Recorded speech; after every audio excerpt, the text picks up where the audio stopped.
Okay, are we live? We live. That's when there's a red dot, that means we're live. Is that right? You know, because you're the techie guy. I am tech support. I am Luke from tech support. I put on a baseball cap backwards to make myself look like Luke from tech support. Isn't that what tech support people look like? I don't know. Have a baseball cap backwards. Yeah. I'm not sure. I always think of that. Anyway, hi everybody. We are back for another Spill the Tea. We've taken quite a hiatus from these Spill the Teas, and that's simply due to the fact that we've been in my home country. So we've just gotten back, well, a couple weeks ago from America, and we had an absolutely outstanding time, didn't we? I have to say, it was one of the most enjoyable trips that I've done for a long time. Yeah. And that was for lots and lots of reasons. I mean, the main reason we were there is because we were kindly invited to give a talk to the Wilcox Historical Society, and they are located in Wilcox County in Alabama. Mm-hmm. And so we flew into Atlanta. We spent a night in an airport hotel. Yep, because we landed so late. And then one of the highlights was, and for you too, come on, was climbing into our wonderful blue Mustang. Convertible. And heading south with the roof down and it was starting our road trip. It was perfect temperature. I mean, we were there for a total of like 9 to 10 days. We had perfect weather, and we just put the top down. We drove, and we headed off to Alabama, which, as the American, I have never been to Alabama before, ever. So it was really wonderful for me to be able to visit someplace new in America. But the hospitality, when you talk about Southern hospitality, I've never experienced it on this level. It was proper Southern hospitality like I've never seen before anywhere else in the world. And the food. So on our way down, Julie said, well, we've got to get off the interstate and I've got to take you to this fantastic place whose name I've forgotten. Cracker Barrel. Cracker Barrel. And we had grits and biscuits and sausage eggs gravy. You had sausage gravy, yeah. And everything. And it just looked like you could live in Cracker Barrel because they have everything you need. Yeah, shop, clothes, everything. Friendly people. Friendly people. So that was his first time at Cracker Barrel. And if you haven't watched that video, do check it out. We did a whole video on our trip to Alabama. And then, so we won't bore you with the details of it too much because you'll see that on the episode. But it was fantastic. I mean, just the antebellum houses that we were able to see and where... Well, it was great. It was great to hear that there are many parts of America, many houses, historic houses in America in need of exactly the same TLC as the historic houses over here. And of course, the main thing that everybody has to do is keep the water out. And sometimes when I was down there looking at these houses, Julie, I was thinking that we do have one big advantage here at Mapperton, which is that the building is made of stone. Oh, yes. I mean, these are all timber houses for the most part. Obviously some brick as well. But timber, you know, the majority were. The restoration work required the care and attention that timber needs compared to stone. It's on another level. So impressive to see how people have looked after these places. Yeah, it was. And we just had, again, I don't want to dwell on it because we've done a whole episode, but I do also want to say that one of the biggest highlights was in Camden, Alabama, which is where is it in Wilcox County. We did a Patreon get together at an amazing place called the Pecan or the Pecan. We were told the Pecan because we were saying the pecan, and then we were being corrected saying it's the pecan or just pecan pie. I think it's pecan as you go north and pecan as you go south. And so there's probably a blend in the middle, isn't there? Yeah, something like that. Something like that. So I'm sure I say pecan pie. Anyway, we ate a lot of pecan. We did eat a lot of pie, but we had our patrons come together is what I'm saying, which was a real highlight. We did. So many of our patrons, we just want to say a huge thank you again. They flew down, they drove down just to be with us for, and to support us really. And it was really, really lovely to meet so many of them there. And we had this great event. We had a special cocktail that we put on that Julie had taken from Alberta's a Gilded recipe book. Well, it wasn't directly from her recipe book, but it was from that period. From that period of the Gilded Age cocktail, which everybody seemed to really enjoy. They went down like a treat. And then we had an extraordinary lunch with about 100 people. Where we got up and said a few words, and then we had the main event later that evening where Julie and I were on stage with 400 people. Approximately. Anyway, it's all documented in the episode, so if you want to see that, and then if you want to find out more about what we did afterwards, because we kept going with the Mustang. We did. Didn't we? For another week. Another week. We went down through Mobile, Alabama. Yep, that was fun. That we've filmed it all for you. Yeah, so should we just give away one thing? Yeah, go ahead. I mean, what was so exciting about going to Mobile is that I actually come from there. Yes. Who would have thought that I come from Mobile, Alabama? But it's true. And the reason for that is that my great grandparents so let me put it into perspective. We're married there. You don't let me finish my sentence. Oh. I just needed to say we're married there. Okay. Now you can talk. We're married in Mobile, Alabama. That's right. No, not Mobile. I always say that. Mobile, Alabama. Sorry. I was thinking Mobile, Alabama. And we discovered this while we were sort of heading that way from one of the transcribers, the Alberta Research Project transcribers. So Alberta, his great-grandmother, the 9th Countess of Sandwich, her grandparents were married in Mobile, Alabama.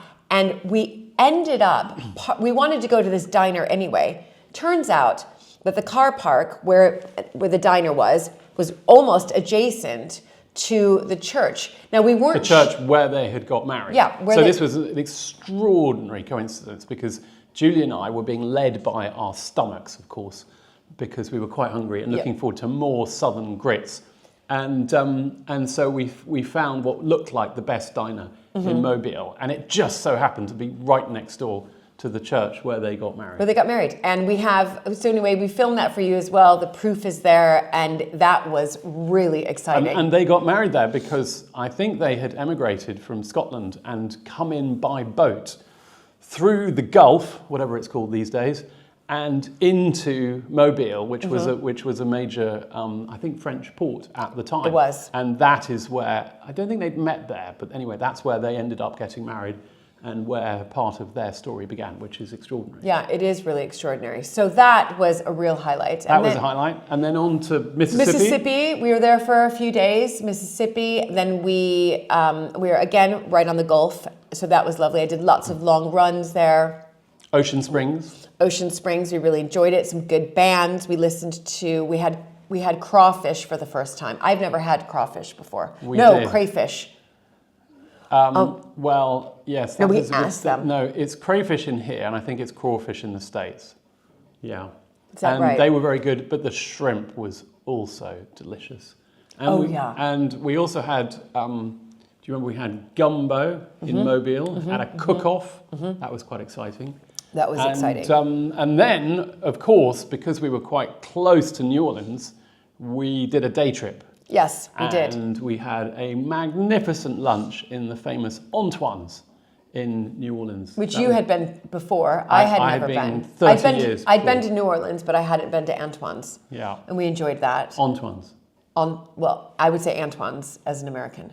That's interesting, actually, because I think Americans say Antoine's for that restaurant. Okay, comment down below. I'm sure it's Antoine's, but okay. Yeah. Antoine's. I doubt it, but I could be wrong. Could be wrong. I'm sure it's Antoine's.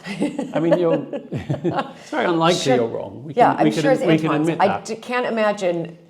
Anyway, then we came back from there and we did some magnificent driving along the coast. Amazing driving. Wasn't that fun? And we went to 30A, where my sister lives. And we went to 30A.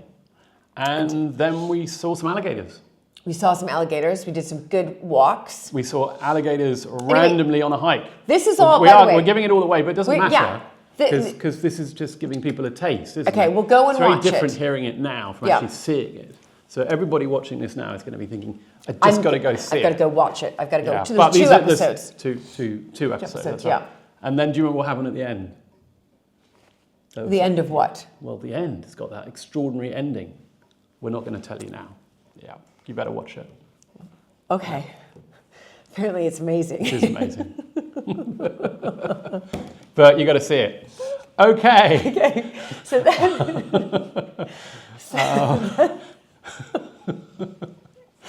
then we get back and... It's opening time for Mapperton. We literally land... Yeah, this was really bad, by the way. Yeah. Because the timing of all of this was a bit of a letdown for people here because it was in the week leading up to Mapperton opening for the season, and we were not here because we were over there doing our thing. Just rolled out a new platform. That was just the way it was. Yeah. And so what we want to say, if any of the Mapperton team are watching this, is how much we appreciate all the hard work that went into that week when we were not here. Yeah, absolutely. But we did come back and then we sort of I went pulled down the stops immediately. out. So I went down, we landed on the 29th, we were opening on the 30th. I took a train down on the 29th and I was here for opening day, which, was very exciting. So we've been open now for just under 3 weeks.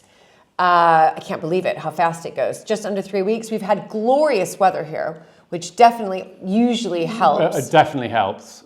In fact, we've had a bit of a drought. And so strange. The thing about droughts is... Say that word what? here. So strange to hear you say that word, drought, because we're always talking about the rain. Right, yeah. No, it is a word we use occasionally, once a decade or something. It's not a proper drought, of course. Though, when we came back, obviously everything had opened up, people were starting to come, that was really exciting. So many new things happening at Mapperton, a new cafe, a new menu, a new process, new recycling. All of these things you will see on episodes. Yeah. And it was a real success. Yeah, it was a huge success. Went really well. And people are coming at the moment, partly because of the weather. The weather today has suddenly turned nasty, but of course we're not open. We're closed today. So we don't mind if the weather decides to do that on a day that we are closed. And so we came back to that, but we also came back to a very familiar Mapperton theme. When we open. And it was probably one of the worst episodes that we've had. By that I mean not a filming episode, but a disaster episode. Yeah. And that was, there was no water because we had yet another leak in the water system. Really kind of plural leaks. Well, I was just coming on to that. So we started off thinking it was one leak, then it turned into 2 leaks, and if you can believe it, we actually had 3 leaks in different places across the system, and people had no water. And I have to say, I'm sure I've said this before, but I'll say it again. It is the thing that I find hardest to cope with here at Mapperton because I feel so responsible. And people need water. It's just the one thing you need. You can live without a bit of heat and light and electricity and all those things, but you really need water. For one thing, you got to brush your teeth in the morning. And what are you going to do if you don't have water? So, that is really painful. And so we were, able to cope just about by switching on different valves in different places and recirculating water so people had it on in one area and then off in another. And meanwhile, Raymond and Steve Kelly and Steve's son Liam got to work with their diggers, really trying to find the leak. And when you try to find a leak on a system like this, it's not that easy. In part, you're relying on a piece of equipment so that you can hear the leak through the pipe system. And so you have to dig holes in order to get this rod down so you can listen and try and find out where it is. But when you've got 3 leaks, that makes it really complicated because are you listening here, are you listening there? Anyway, eventually they found the leaks and they were all plugged up.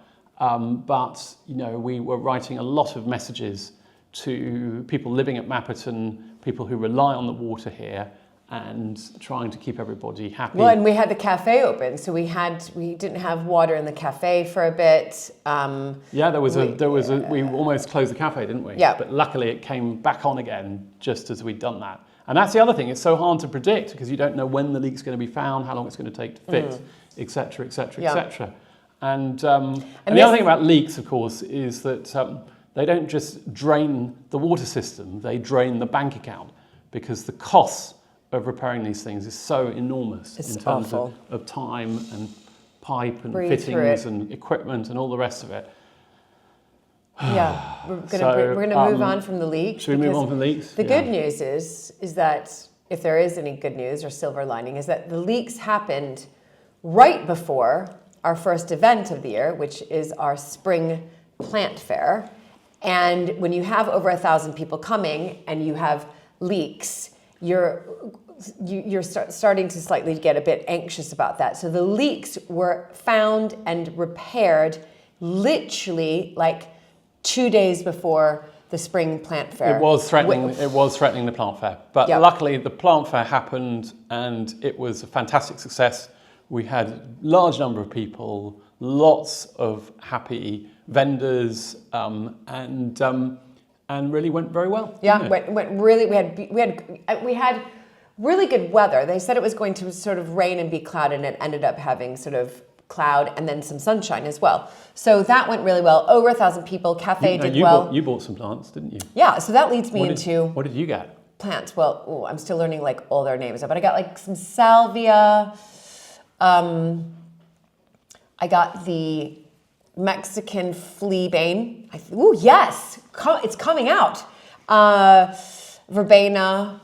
Verbena. I thought it was. Is it verbena? Verbena. Okay. I think I say verbena. Oh, funny. Maybe you say verbena. Okay. So yes. Verbena. Something like that. Yeah. Anyway, and because I'm starting to get a real green thumb, and I decided this year that I would just start very small in our kitchen garden and plant some veg. And that's kind of led me on to learning a little bit more about plants. And guess what? Julie's veg is coming through. It has germinated. Yes, it has. There are signs of life in the kitchen garden. Yeah. Thanks to your green thumb. And Susie and Jake massively helped me. So what have you got there? So I have now planted in the ground in the kitchen garden is rocket, which you would say, I think, what is it? Arugula in America. Rocket is arugula. I have onions down under. Broad beans, we germinated them first and then brought them over. Broad beans are looking great. Sweet peas, so flowers. And then in the conservatory right now, which I do need to plant sometime this weekend, are carrots. I've planted some more salad leaves. I have a few aubergines in there, which are going to stay in the conservatory. And I've got some cosmos, some flowers. That's quite a few. And I have dahlia tubers. I've had an idea. So good. I've had an idea. What? Okay.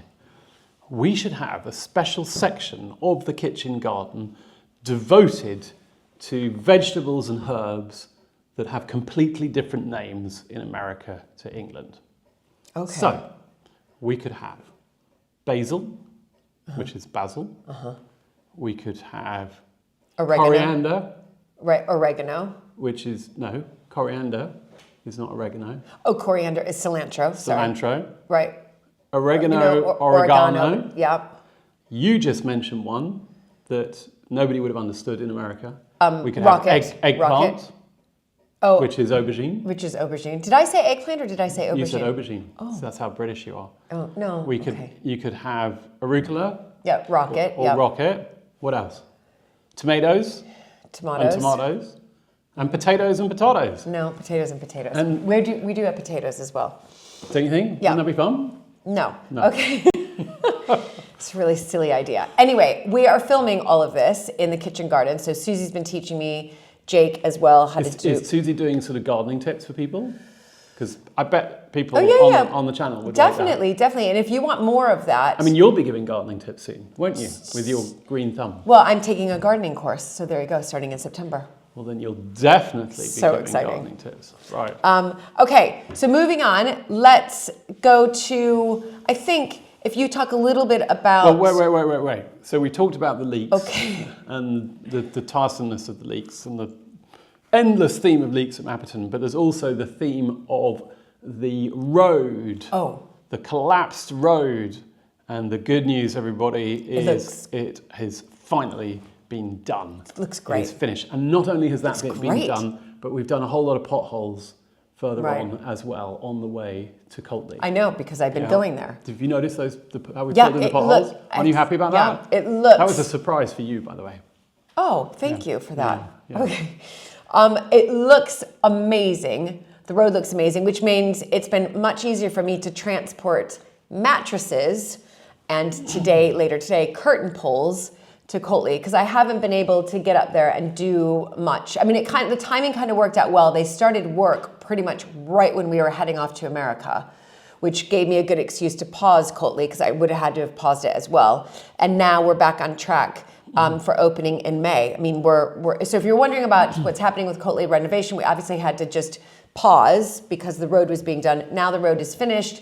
I'm back up there. I was back up there yesterday. The mattresses are all delivered. The headboards and the balances, the bed skirts are being installed next week. Curtains installed the week after that. Most of the furniture is in there now. You just reminded me of something. Oh. Sorry, I got to get it on my to-do list. Oh, what is it? Do you know what it is? You're going to help me with the curtain poles. Well, I've already said I'm going to help you with the curtain poles. Well, no, you're going to help me with the curtain poles, I think is the way that's going to be.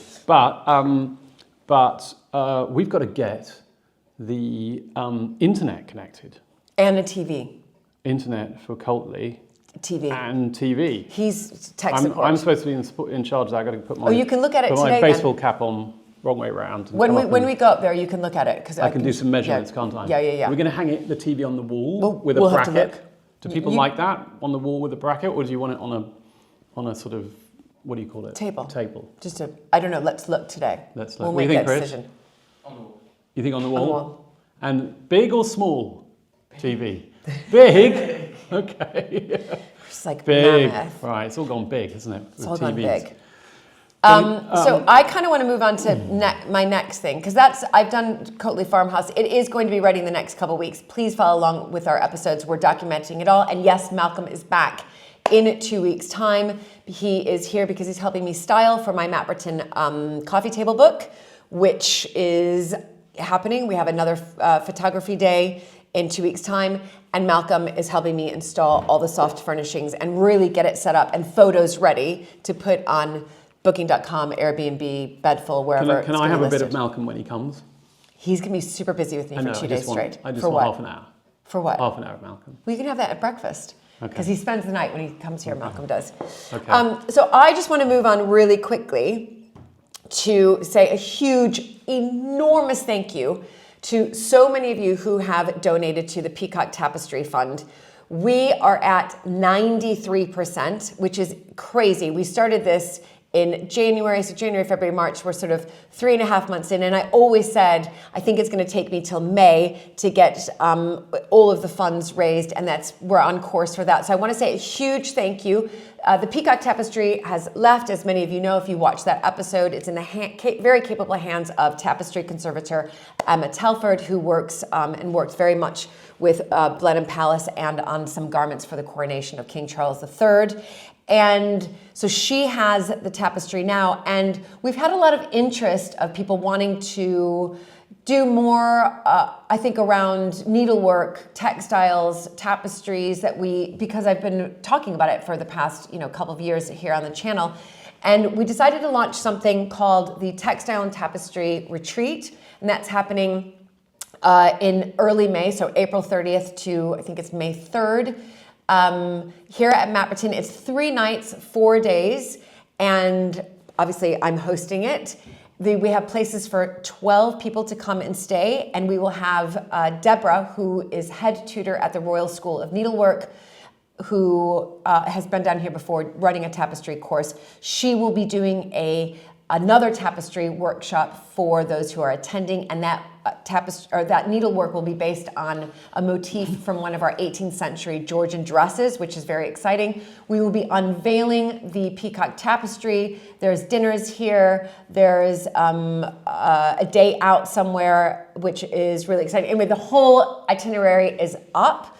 So do check it out. If you go to grandhistorictours.com, you can see the itinerary there. And that reminds me, when you head to grandhistorictours.com, we are unfortunately, and fortunately for us, but unfortunately for you, sold out for our Grand Historic Tours in 2025, October 2025.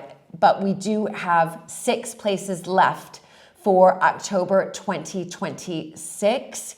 So if you are keen, just head to grandhistorictours.com. It's pretty amazing. We're really, really excited. And we're updating the website right now. So hopefully that will be done in the next, well, by the time you see it, it should all be updated. Yeah. Yeah. So now I didn't even know about that Grand Historic Tour.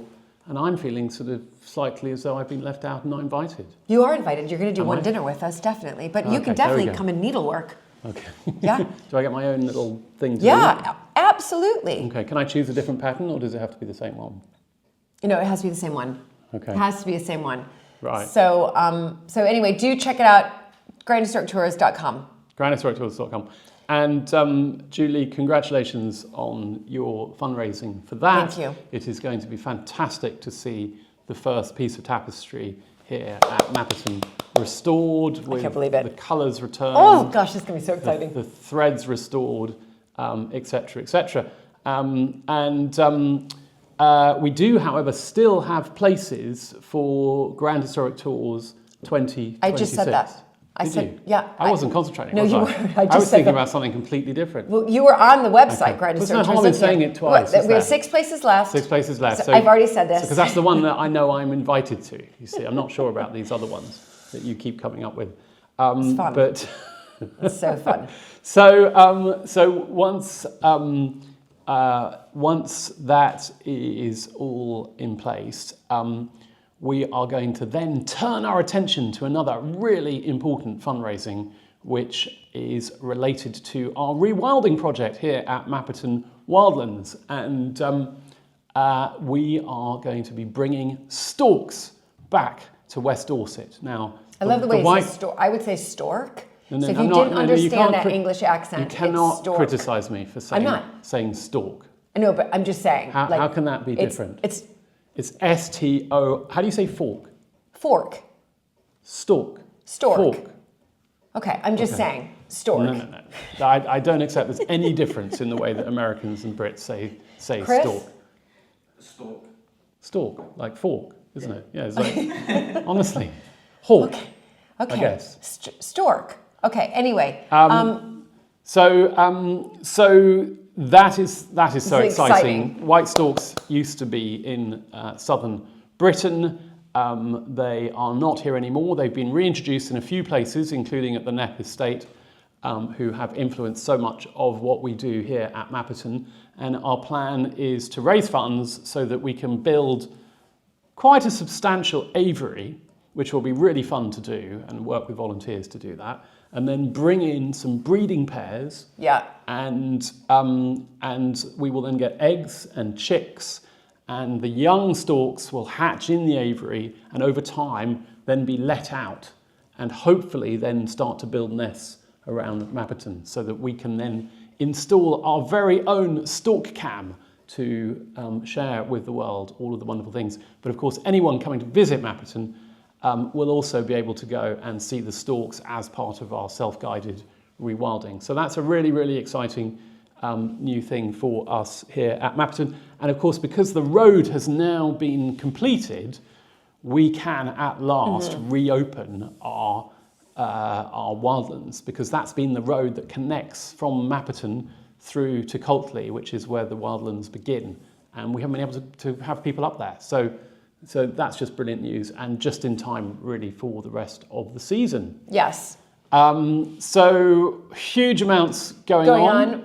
Lots of things that we need to remember, including Julie just pointing out that I forgot the one big thing that I was supposed to be saying. That's right. Chris is nodding his head. Thank you. Yeah, Chris was about to interrupt and say, hey, Luke, what have you forgotten? Yeah. Which leads to the biggest announcement of all, which is that we have launched. Chris, have we launched it? Is it live? It's ready. I mean, it's ready. Live? Okay. It's ready. This is the first time you're hearing about it. Can people follow it right now, even though Yes. we don't have content? You can subscribe, you can go there, and it is going to appear on the screen now. It is called, oops, somebody's just calling me, so I'll just have to say no to that. Rewilding Mapperton. It is our new Rewilding channel. Rewilding Mapperton, follow, subscribe, tell your friends. It is finally off the ground. Now, to begin with, there are an awful lot of rewilding stories that we've told in the past, and we wanted to make sure that new followers do not miss those. So we are going to be releasing some episodes that include, I mean, we've now got content from several years ago, including when Nestor was tiny. Oh, do you remember? Great. He's going to be making a reappearance. Fantastic. But over time, we'll be starting to add new content in. But many of you are relatively new subscribers. You won't have seen a lot of that material. It tells the full story of how we got here and why we are rewilding, what it means, and who all the exciting animals are that are helping us on this journey. So please do go to Rewilding Mapperton YouTube. Just do a search, Rewilding Mapperton, and you can follow and subscribe and comment and see that journey as well. And that will be I think our 6th YouTube channel. Right, 6th. Chris is counting. 6th. So we have Mapperton Live, American Countess, Julian Italy, Gilded Heiresses, Castles and Tiaras, and now Rewilding Mapperton. Yeah. Okay. So pretty cool. Pretty cool. Yeah. And I think that's it. That's it for today. Great. Fantastic. Lovely to see everybody. And hope you've enjoyed our spilling of the tea. Yes. And we'll be back next time. We'll be back very, very soon. Thank you all again for your support. And we just love our YouTube community. So thank you all so, so much. Bye, everybody.